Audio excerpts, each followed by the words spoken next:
Hi, good morning, everybody. We are on today's Daf Ayin Gimel. We're actually going to finally see the famous Mishnah that we've brought up like 4 or 5 times, but we will get there.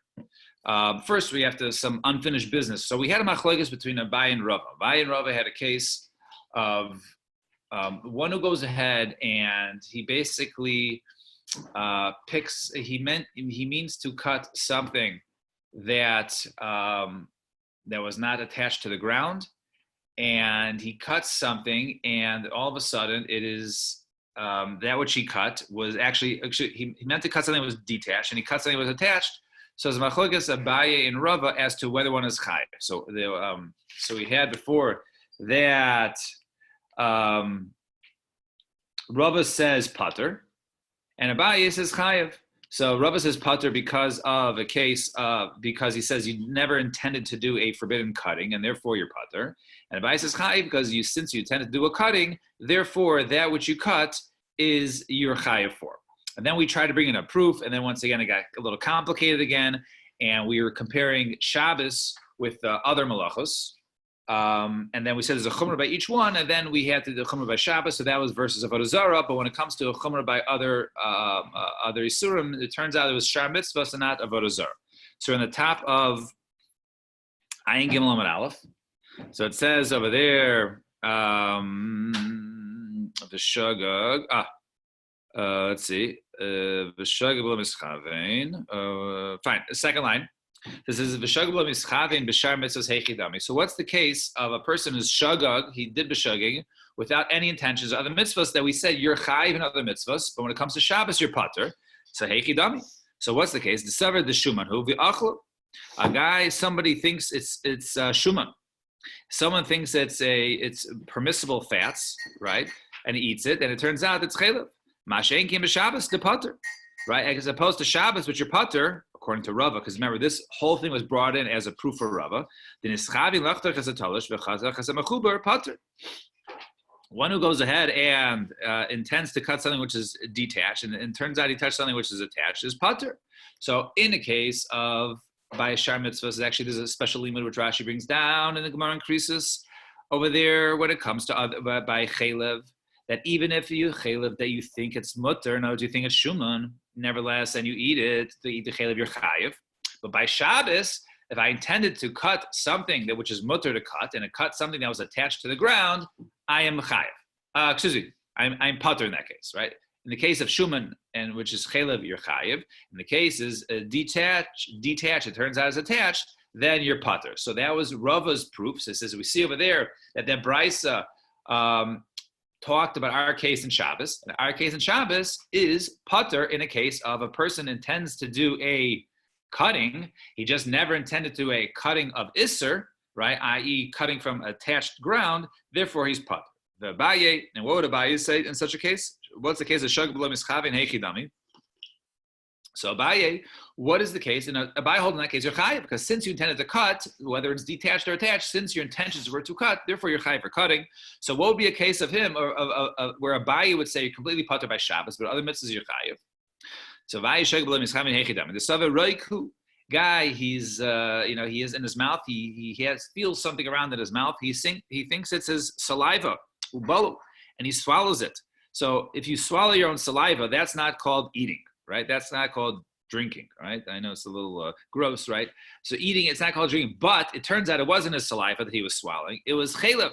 So since he didn't have an intention of eating at all, right? He was just swallowing his own spit, right? Therefore, that's not called intention to eat. And there's such a case, right? The Savahu Rog, You're frozen. And over there, you be chayiv. Because in this case, any case by chaylev chayiv, mashen give a Shabbos the pater, as opposed to by Shabbos you're pater.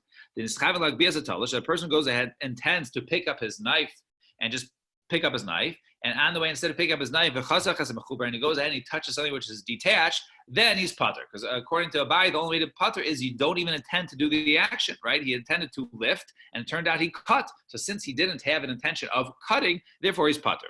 But if it was a case of where he intended to cut something that was detached, and it turns out he cut something that was attached, then he is chayiv. So Itamar. Now, we're moving on. We had a case before we mentioned yesterday. We have three machlokes between Abai and Rava, the same machlokas. We're going to bring a tzricha why we need all three. But here comes the next case. A guy intends to throw something that's just a rabbim 2 amos, and it turns out he throws it 4 amos. Rav Omar Pater. Rava says he's Pater, and Abai Omar Chayiv. Abai says Chayiv. Rav Omar Pater. Delom is Chayiv in the Zrika Darba. Rava says he's Pater. Why? Because he never intended to throw something that was never intended to throw something 4 amos. And Abai Omar Chayiv, and Abai says Chayiv. Why? Deha Kamil Chayiv in the Zrika Bialma. Because since he intended to throw, therefore that which he threw, despite the fact he went farther than he intended, is Chayiv for. Now, last case. The guy thinks he's outside, and he thinks, "Hey, I think that I'm in a private property." The cases are different though, because in the case where he intends to pull something out that's talosh, and he ends up pulling something out that's mechubar, that's one act. In the case of throwing something, Rishus Rabim, he's not chayav until he does the shear of Daled Amos. So here he did a shear that it was like less than a shear. And so less than a shear, you're not chayav for anything. So let's see. Okay, all right, good. Let's see, good. So let's see the third case. He thinks he's in private property. The name says Rosh Rabbin, and it turns out he is actually outside, right? Name says Rosh Rabbin, right, in a public area. So Rav Amar Pater, Rav says he completely Pater because he says Chayiv. Rav Amar Pater, why? He didn't think he was going to do a forbidden throwing. He thought he was throwing in a private yard. Abai says you're Chayiv. Why? Because you did intend to throw, and therefore your throwing is since it was a forbidden throwing, therefore you're Chayiv b'shogeg. But tzricha, we need all three cases. The cases of trying to cut something, right? Remember, the case, everyone agrees in the case of you tried to pick up something, right? And you ended up cutting, then you're pater, because you never even intended on cutting. The machlokas was we intended to cut something that was detached, and it turns out you cut something that was attached. That's case number 1. Case number 2 is he intended to throw 2 amos and went 4 amos. And case number 3 is he thought he was throwing in a Rishus Yachid and was throwing in a Shus Rabbim. Now, tzrich, we need all 3 cases. If we just had the first case of cutting, because maybe over there Rava says that he never intended to have a forbidden cutting at all. But if now this is very similar to what Eddie was saying. But if he intended to throw something 2, which is actually 4. The arba beloy tarti lemizakli, right? In other words, you can't throw something 4 without throwing a 2. So therefore, that which he intended to throw a 2, he actually fulfilled his intentions. He fulfilled his intentions by throwing a 2. He just didn't intend to go a little farther. So therefore, when I intend to throw something 2, that's really part of 4. So therefore, maybe that's more of a reason to say chayiv, right? So maybe he would agree with a baye in such a case that since over there, that's more of a reason to say that he's chayiv in this case. That Rabba would agree. Right? If we just have the second case, maybe in that case, Rava says that your pater, why is that? Because over there, you didn't intend to throw at all.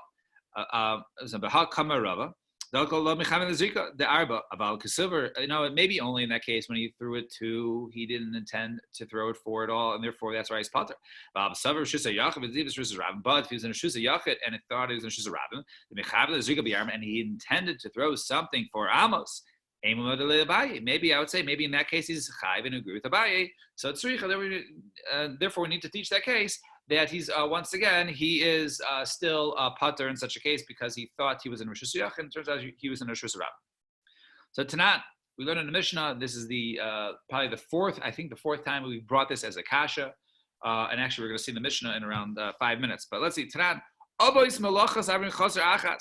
So we say that they're going to list the 39 malachas on Shabbos, right? 49 minus 1, which is.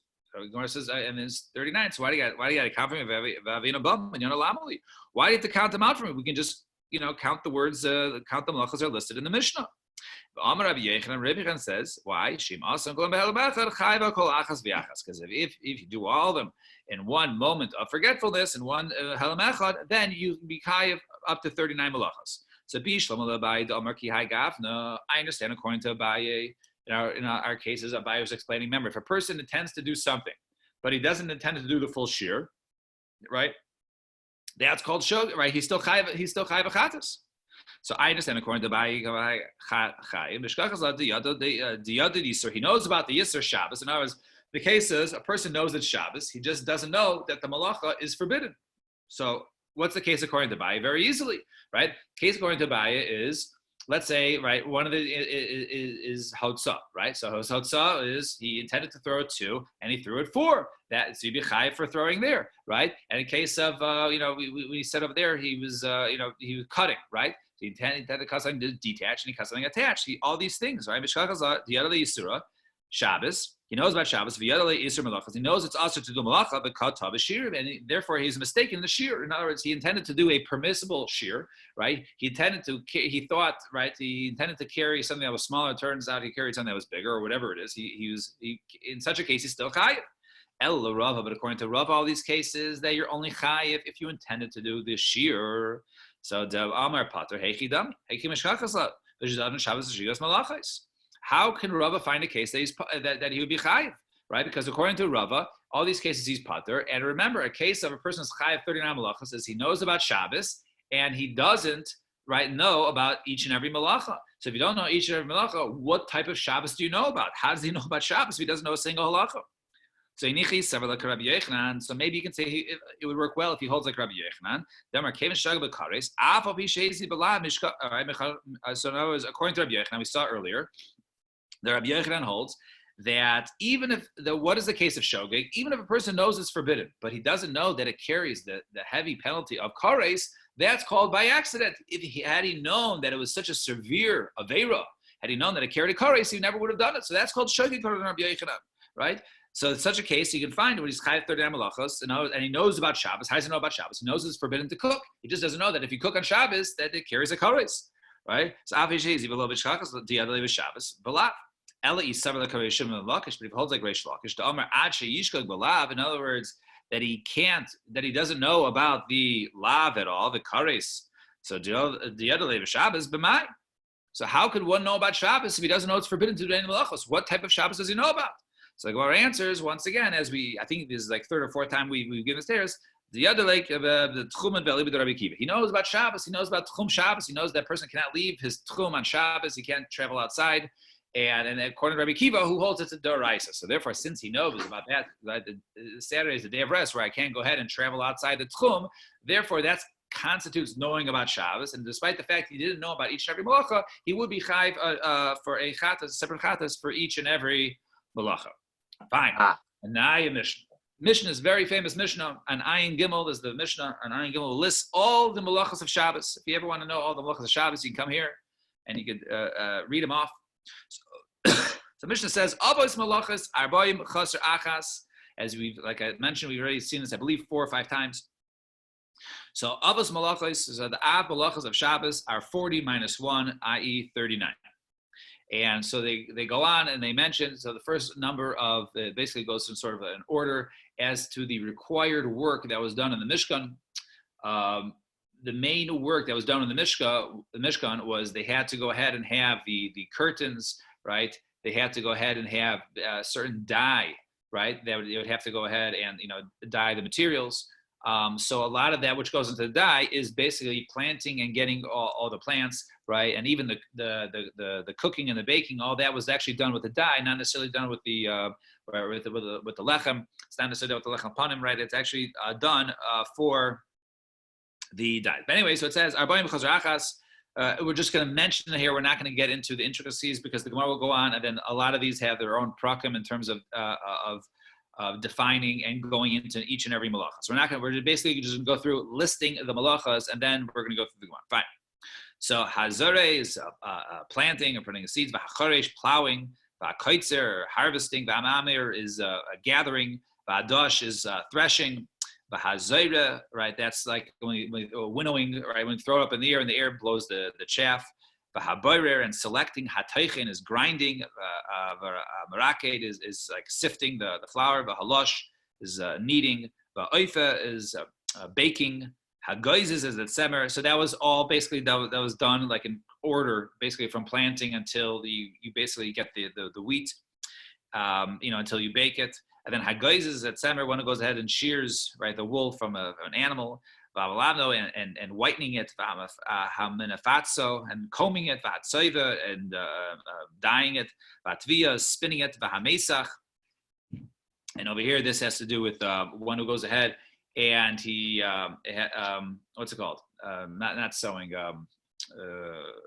weaving, right? One who weaves bate nirin. One who goes ahead and makes the two. You put the two heads in for the bate nirin for the whoop and the warp. We'll get into that. And one who goes ahead and sews two threads. And one who goes ahead and is right. Then he has to go ahead and right? That he what's it called? That he when he takes out the threads, right, from the two threads. I guess if he goes in too much, they have to loosen it and take it out.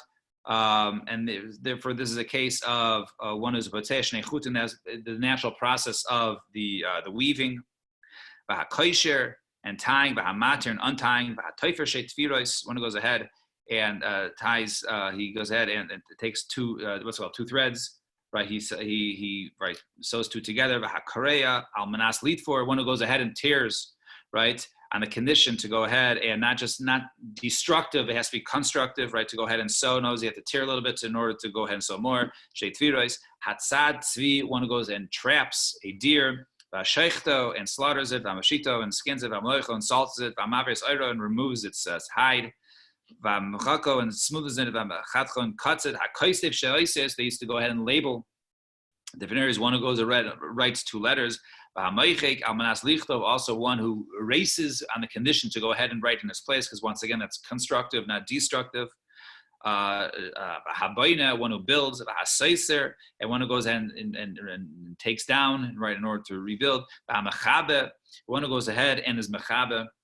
He puts out a fire, v'hamavir, one who kindles a fire, v'hamakev patish, in the final blow, and hamaitzi meshus l'reshus, and one who goes ahead and basically takes from one domain to another. Hare elu avos malachos, these are the 39 malachos, arbaim chazrachas, right? 40 minus 1. Fine. So that was a list of all the malachos on Shabbos from the work that was done for the construction of the Mishkan, which they were commanded not to do on Shabbos, because that is called malacha. So these are the 39, and now the Gemara will go into it, and once again, several prakim will be designated to this. So turn the page. So Gemara says, Minyana lamali, right? Why do you need to know how many malachos, right? Why 39, right? We're not here to do math, right? This is not math on Zoom. Why do you need it? So Rabbi Yochanan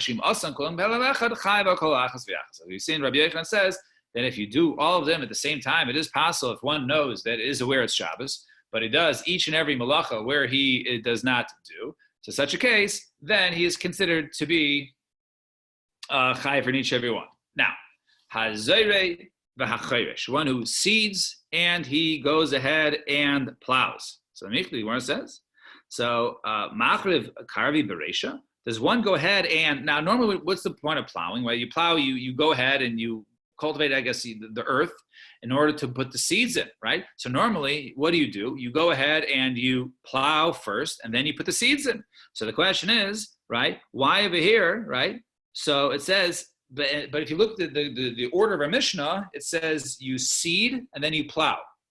So we are on the top of Ayin Gimel Amud Beis, top part. So 3 lines from the top. So the Gemara says, Michli Machriv Karvi Beresha, right? One who goes ahead and so does one go ahead and doesn't one plow? Lisni Charesh. First he should plow, but Lisni Zari, and then afterwards he puts the seed in.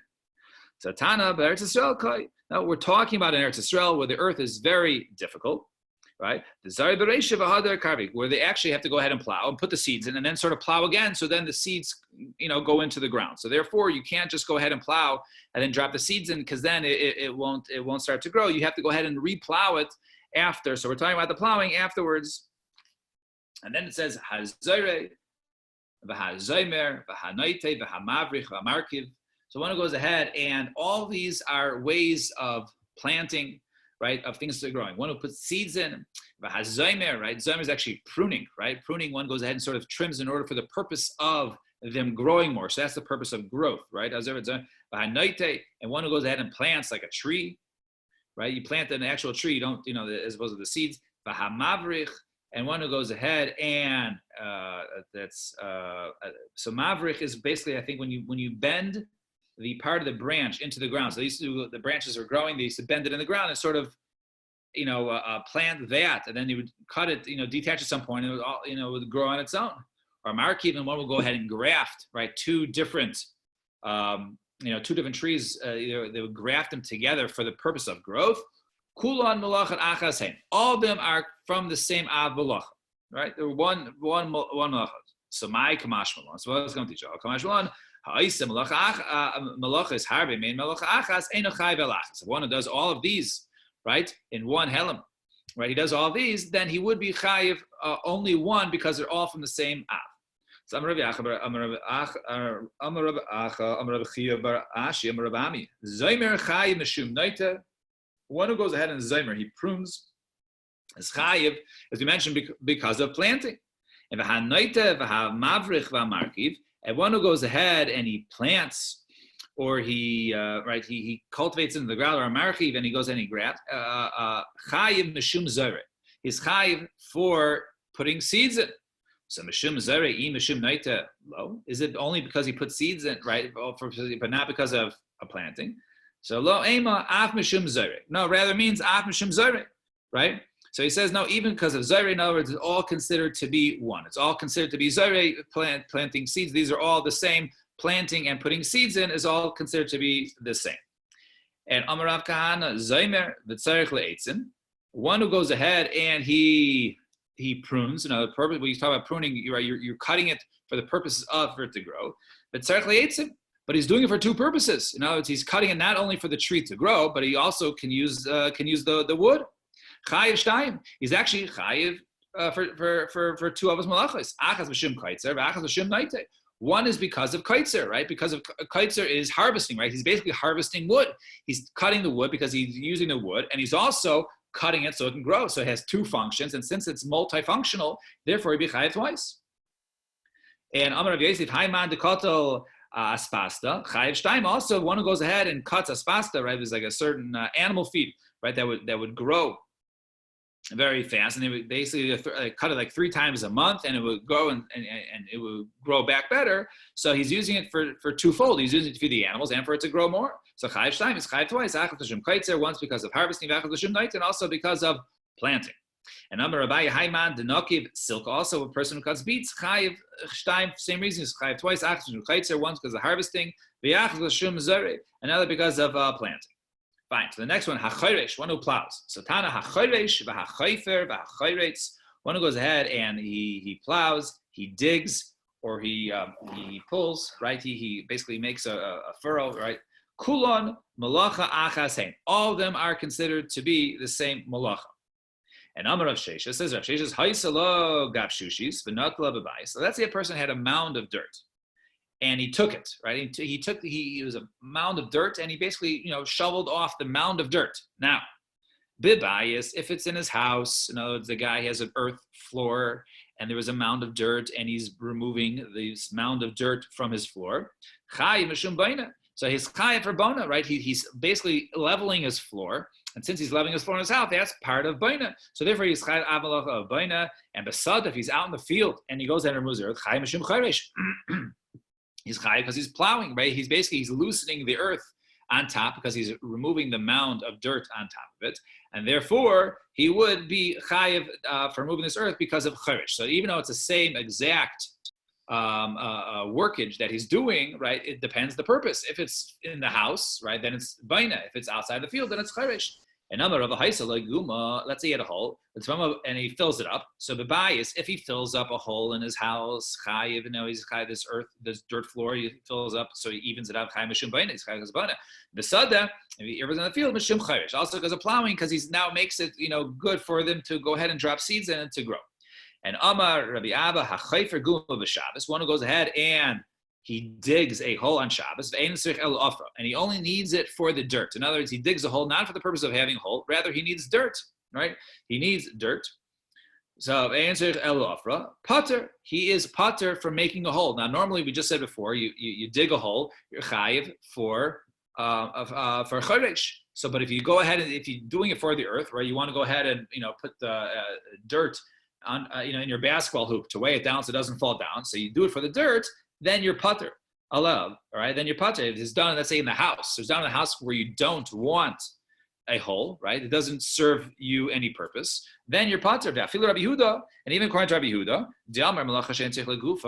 normally according to Rabbi Yehuda, that's only hani milim misakin. That's when you're fixing something else. If you do it out in the field and you dig a hole, so that that can constitute charisha. Now, even though your intentions were just to take the earth, but since you benefited by basically plowing your yard, therefore you'd be chayiv. But even according to Rabbi Yehuda.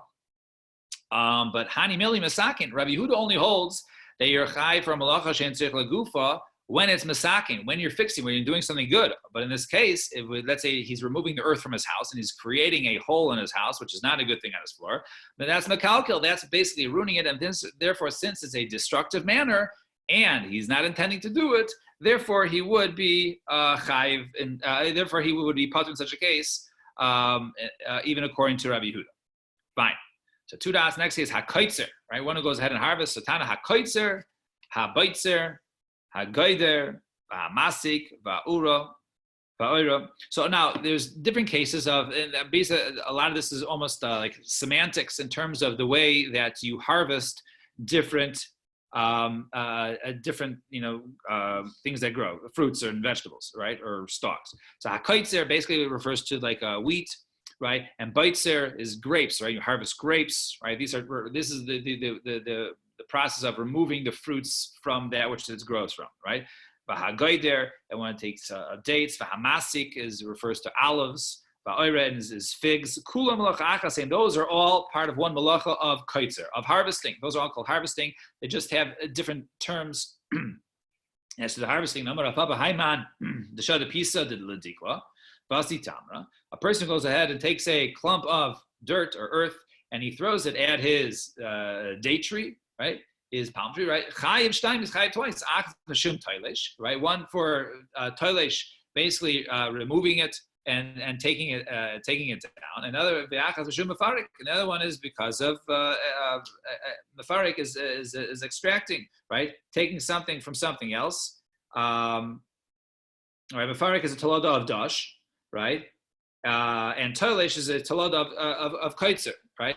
So we spoke about avos malachos. There are subcategories, and basically detaching is a subcategory of harvesting, and mefarik is a talada, right, of extracting is something of dash, which is kneading. Now, so we say over here. So what we're discussing here are toldos. This right. So now we're getting into right. So the Gemara is like getting half into stuff because we're going later on. And then it gives all the subcategories. So kotzer is the ab, and the subcategories, botzer, goder, and so on. Those are toldos. Those are. They're the same. They're another type of av. They're the av also. Yeah, I think it's they have the av. right, they're part of the av. They're also the av. Right, but over here, these two right here that we just mentioned, right? This last case when he throws a clump of earth, that's a tolesh is a tolda of kaitzer. Actually says a mefarik is a tolda of dash. So he throws it and he's chai shtayim achas shum tolesh v'chad mefarik. And Ravashi Amar no ein derech klitcha b'kach. No, they're not done this way, right? This is done kleachar yad. This is the natural way of removing, right? Figs is not throwing dirt at it. That's to go up there and take it down, right? So since that's not the normal way, they're not the natural way, therefore you're actually not chayiv a chatas for that. And then we say v'ama amer and gathering, right? Where they used to go ahead and gather that which is grown out in the fields. So Amar Rava Hayman the Chanik Milcha Mimlachasa Chayiv. One who goes ahead and gathers the salt from the little salt pits that they used to go ahead is Chayiv Mimshum Amir her gathering. And Abaye Omer, no, ein imor el b'gedulei karka. No, you can only be chayiv imor gathering in gedulei karka. If you gather other things like salt, right, which does not grow from the earth, therefore that is not considered to be gedulei karka. And the hadash and threshing, satana hadash, v'manafet, v'hamanafet. So all these things, this is not referring to komi, but rather like the beating the cotton and the wool. Kula malacha achasen. Those are all part of the malacha of, I guess, beating for the purposes of like basically separating them. And then we say hazayre, right, winnowing, v'habayrer, v'hatoichem merakin. One who goes ahead and he winnows, or he does butter, he selects v'hatoichem, right, and a person goes ahead and he grinds for the purposes of separating things, v'merakin, also sifting. So the Gemara says haina zayra, haina bayra, haina merakin. They're all very similar. So these similar 3 out of the 4 are basically a malacha, which is used to basically select, right, take the good from the bad, right? So by Rava, let's say kol mills the having mishkan, all the manners of things that are in the mishkan, even though they are similar to one another, right? All these have to do with the process of separating. Since that was one of the malachas that were done, therefore it is listed as an av malacha, and we will continue from here tomorrow. Everyone should have a wonderful day, and enjoy your day. Stay safe and stay dry.